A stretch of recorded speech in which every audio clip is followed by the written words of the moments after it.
Isang pinagpapalang gabi sa ating lahat. Narito muli tayo sa ating midweek encounter with God. Pakikipagtagpo sa ating Panginoon sa pamagitan ng pag-aaral ng kanyang banal na salita, pagpapanalanginan at patuloy na pag-angkin sa karanasan na matagpuan nating muli ang presensya ng ating dakilang Diyos. Ngayon po ay January 23, bahagi ng unang buwan ng taon. Hindi lamang tayo nagagalak dahil nagdiriwang tayo ng bagong taon, kundi nagdiriwang din tayo ng Bible Month. Ang January ay lagi tayong nagdiriwang ng National Bible Month at sa Sunday ay ating National Bible Sunday. Pagbibigay ng kahalagahan ng salita ng Diyos sa ating buhay at sa ating pananampalataya. Ang tanong ay, mahalaga po ba talaga ito para sa ating? Hayaan niyo po na basahin natin ang ilang mga bahagi sa John chapter 1, 1-4 at saka verse 14 ng Ebanghelyo ni Apostol Juan. Nang pasimula ay naroon ang salita ay kasama ng Diyos, at ang salita ay Diyos. Sa pasimula ay kasama na siya ng Diyos. Nilikha ang lahat ng bagay sa pamamagitan niya, at walang anumang nalikha ng hindi sa pamamagitan niya.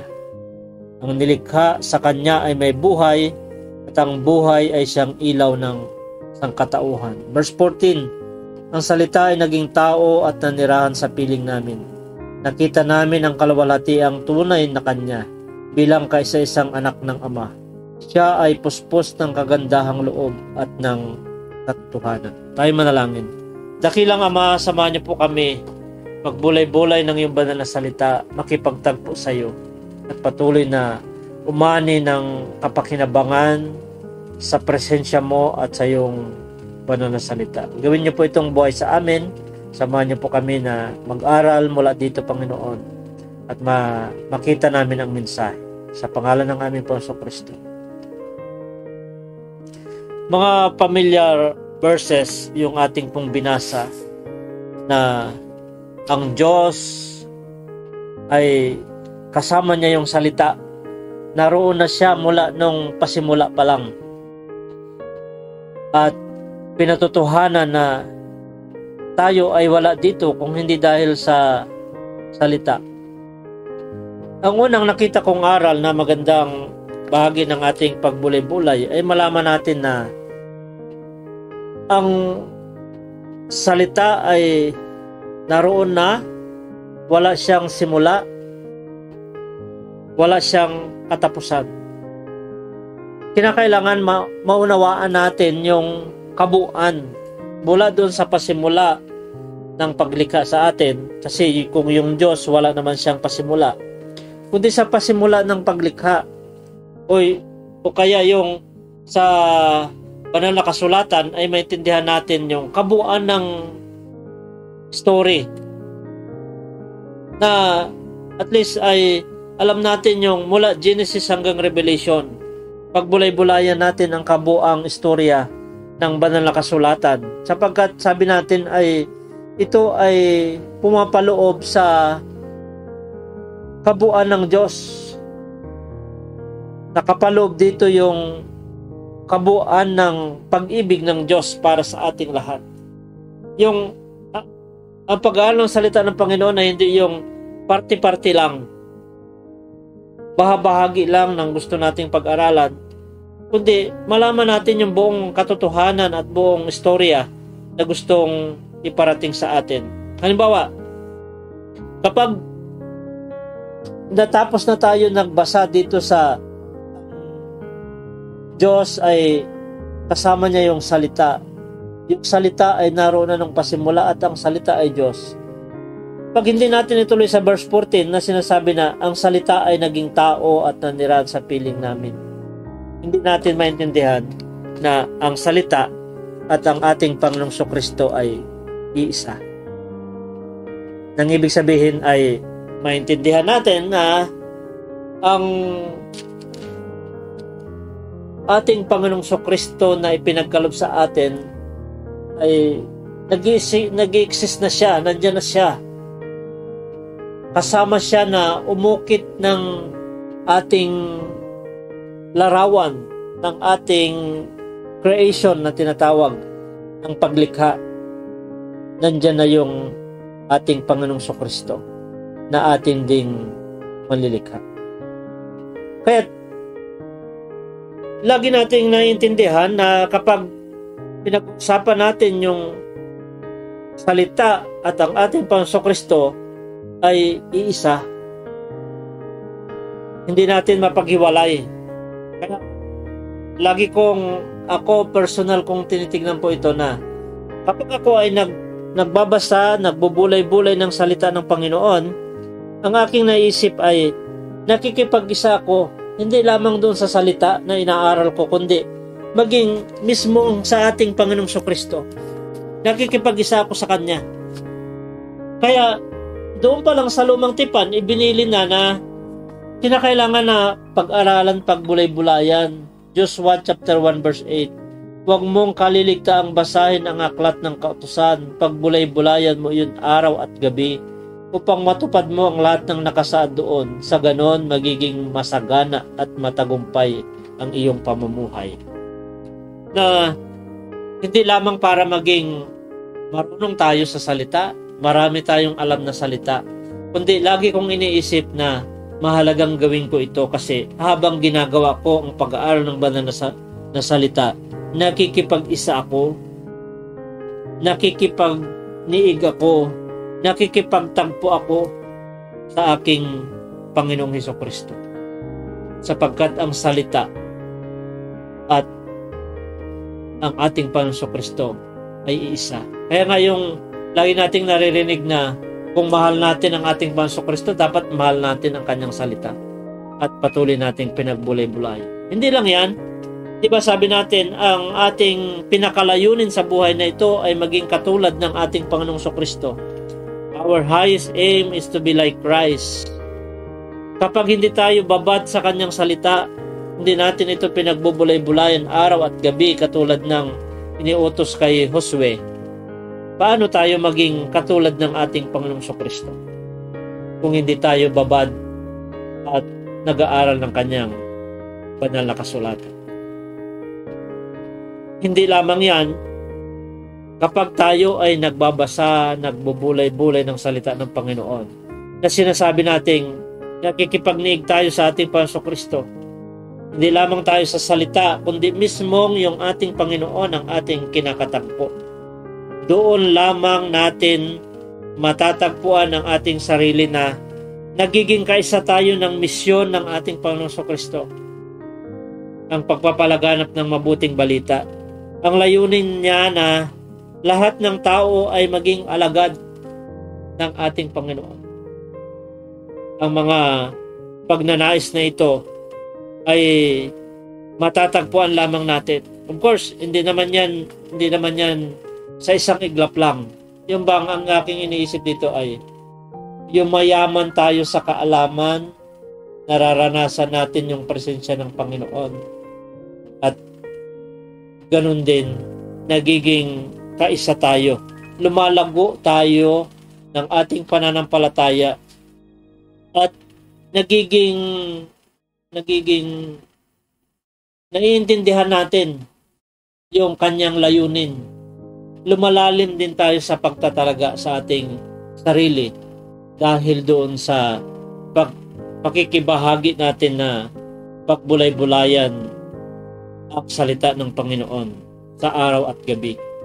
Hindi lamang yan parang sa yumaman yung kaalaman mo, kundi sa lahat ng area ng buhay natin, matagpuan natin ang ating sarili na lumalago tayo sa ating pagkikipag-ugnay sa ating Panginoong Hesukristo.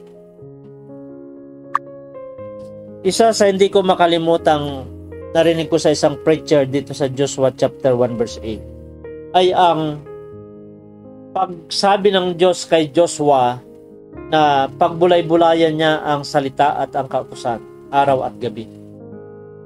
Alam din naman ng Diyos na Ang pagiging leader ni Joshua ay makikipagdigma siya. Pero inilagay siya doon sa pagbulay-bulayan niya ang kautusan, ang salita ng Diyos. Ang karugtong nun ay sa ganoon, magiging masagana at matagumpay ang iyong pamumuhay. Parang sa atin, ina-apply ko ito sa hindi naman ako mandirigma. Ito naman yung aking profesyon. Ito naman yung aking ginagawa araw-araw.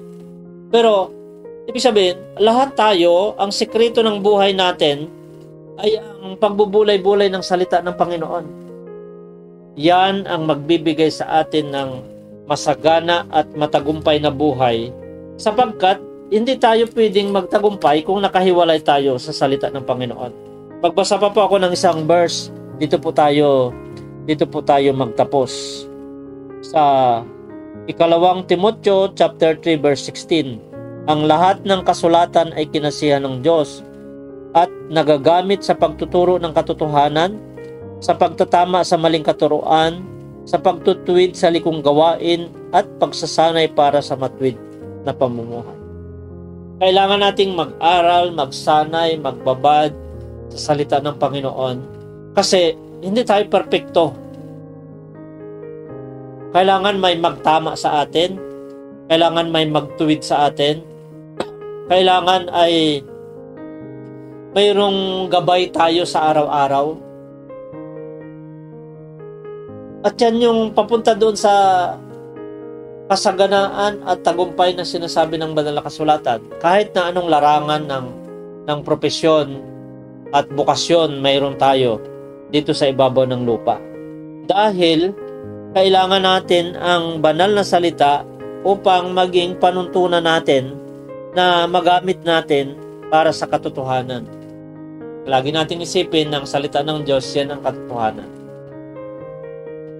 Magiging turo sa atin, magiging aral sa atin. Kapag yan ay galing sa salita ng Panginoon, ang ibig sabihin po ay yan ay turo ng katotohanan para sa atin. Sabi natin kanina, hindi tayo perpekto. Nagagamit ang salita ng Diyos sa pagtatama sa maling katuruan.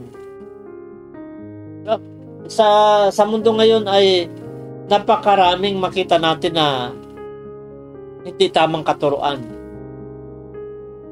O yung sinasabi natin, 'di ba? Siguro kapag makinig ka ng balita, yung mahigit sa kalahati ay fake news.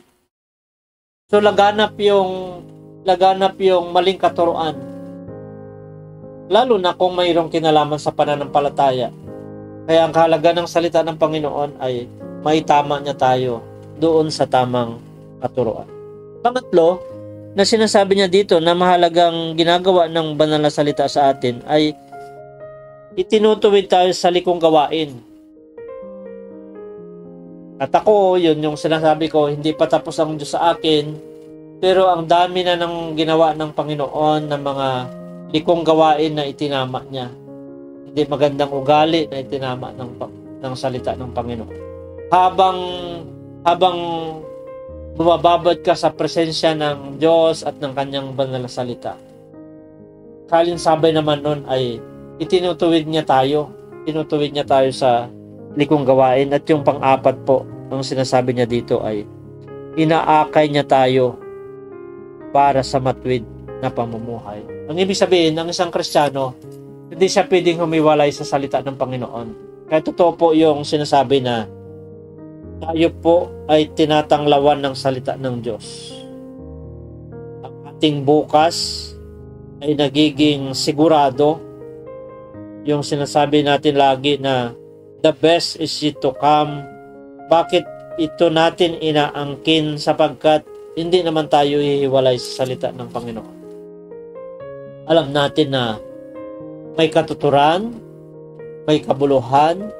Kahit yung mga panahon na i-google natin dito sa pag-aaral ng salita ng Panginoon ay hindi masasayang. Bagkus ay napapalitan ng mas ibayo pang pakinabang, hindi lamang sa buhay na ito, kundi lalong-lalo na sa buhay sa kabila. Kaya mga kapatid, tayo ay nagpapasalamat na binigyang daan na ang unang buwan ng bawat taon ay ituring na National Bible Month upang bigyan pansin ang kahalagaan ng salita ng Diyos sa ating mga buhay. Ang aking panalangin, sana po ay makinabang tayong lahat sa pamagitan ng ating pagbubulay-bulay sa araw-araw. Tayo manalangin. Dakilang Ama, dakilang Diyos, nagpapasalamat po kami. Mayroon mga iniwan mong salita, ang iyong banal na kasulatan, na siya pong gabay, taklaw sa aming dinaraanan. Hindi lamang ito kaalaman, kundi kalakasang espiritual na natutunan namin mula sa iyong mga salita. Alam namin na kapag kami po ay nakikipagtagpo sa iyo, nakikipagtagpo kami sa iyong mga salita, natatagpuan namin ang presensya ng iyong bugtong na anak, aming Panginoong Kristo. Dinadalangin ko po ang lahat ng iyong mga anak. Tanggapin niyo po ang aming pagpapasalamat. Napakabuti niyo po sa amin. Hindi niyo po kami pinapabayaan. Dinadalangin ko rin ang mayroong mga pagsubok, mga problema ang pinagdadaanan, lalong-lalo na po may mga karamdaman. Sa iyong mga salita, nakatitik na ikaw ay dakilang tagapagligtas, ngunit ikaw din ay dakilang manggagamot. Inaangkin namin ang kapangyarihan mo upang kami po ay gumaling sa aming mga karamdaman. Pagpalain niyo po ang aking mga kapatid upang anumang kalagayan nila, saan man sila naroon, Panginoon, ang kapangyarihan mong walang hanggan, ang kapangyarihan mong walang boundary, ang kapangyarihan mong sumasakop sa aming lahat ay maranasan namin. Sa iyo ko po itinatagubilin ang bawat isa sa iyong kapangyarihan. Ito po ang aming mga panalangin sa pangalan ng Ama, ng Anak at ng Banal na Espiritu.